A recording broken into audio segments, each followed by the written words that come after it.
Let's talk about the Yankees. Yankees conducted batting practice on the Milwaukee Brewers. They beat them 20-9 on Saturday. Then they turned around and beat them 12-3 on Sunday. 3 home runs on the first 3 pitches of the game on Saturday against Milwaukee left-hander Nestor Cortes, former Yankee starter. Hit 4 bombs in the first inning, hit 9 home runs in the game. Aaron Judge, using the Torpedo bat, had a 3 home run game. Then they followed it up with 3 more bombs yesterday. Torpedo bat's not illegal, but everybody in baseball is talking about the Torpedo bat right now. Major League Baseball says it meets all the specs. It's legal. It's the contour of it looks different. So we got that.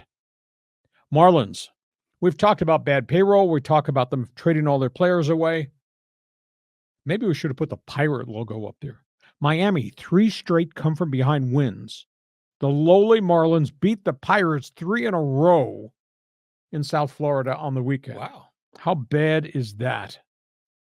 We'll also talk, too, about this Texas Ranger team. Jacob DeGrom, front of the rotation. Rangers are roaring thanks to Bruce Bochy. Big home runs thanks to Adolis Gomez, amongst others. I should say Adolis Garcia. And Jacob DeGrom throws 95 miles an hour. He was strong as a bull. He looked like vintage New York Mets Jacob DeGrom. That's huge news there. Red Sox. This is weird. Raf Devers moved from third base to designated hitter by Alex Cora. Over the weekend, 16 at-bats, no hits. Over the weekend, 12 strikeouts in his 16 at-bats. Just brutal. And then there's Toronto. They invested $15 million in him, 1 start, and he's on the disabled list as of noon today, and they're sending him to the Mayo Clinic. Max Scherzer broke down again in his first start. He has evidently re-injured the thumb, which has now re-injured his shoulder. And now he's got a lat problem in addition to the thumb flare-up again. He looks like a car of 200,000 miles that suddenly is just completely breaking down. And that's a tough setback for the Blue Jays because Scherzer had had a really good spring up until the middle of the grapefruit circuit. And all of a sudden, his thumb thing happened, calmed it down, got ready to pitch, and bingo, gets yanked again in his first start. All things baseball. Torpedo bat. Have you seen a picture of the Torpedo bat? I have. Yeah, it looks a little different, doesn't it? You know, and I like the idea that there are people that are innovating and kind of finding a way to try to get a strategic advantage while staying within the rules. But a couple of questions is, you remember like when it had other bat innovations, like the top of the bat, the knob. No, not the knob, the other end. Yes. Okay. Up near the label on the other side of it, where they would hollow out the tip of it. Up here. Yeah. And this is sort of kind of like that. It's sort of redistributing the center of gravity, but also obviously a lot more mass behind the ball. Well, the mass of the bat, show this, mass of the bat used to be just totally here. The Torpedo bat, it's the same weight, relocates some of the mass further down just above the label. Yeah. So there's more mass from the label up rather than just up here. If you look closely, the bat really looks different. It almost looks like it's a paddle. It's not, but it's not illegal. It is the same weight and it's the same length. It's just a redistribution of the content. Now, maybe that's going to mean the handle is thinner and more bats are going to break because there's not a lot of wood content down here.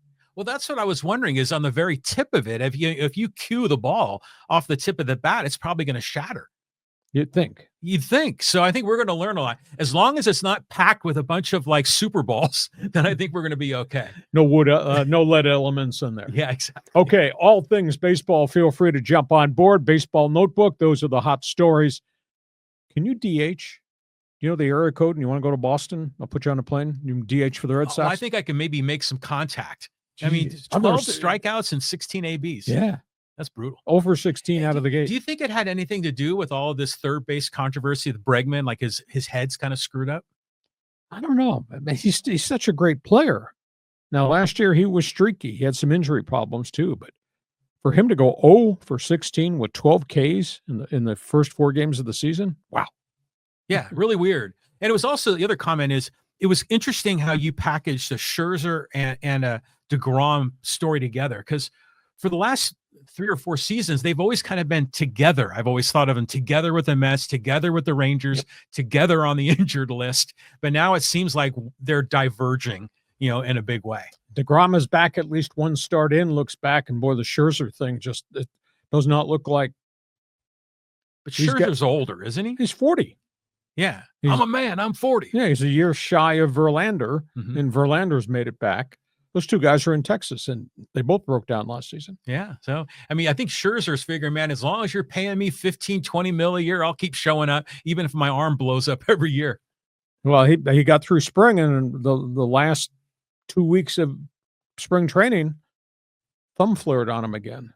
And then they solved it. He had 1 good outing at the end of spring, looked like he was all the way back. He comes back maybe 2 innings in. He's got thumb problems, and he's trying to change his grip on the ball, and then he injures the shoulder lat. Tough stretch. It's cool science behind all that, even though it's a terrible injury. It's more than just throwing the ball, hitting the ball, pal. Yeah, for sure. Yeah. Big science there. You're a baseball fan. We put a lot of topics on the table. Feel free to jump on board.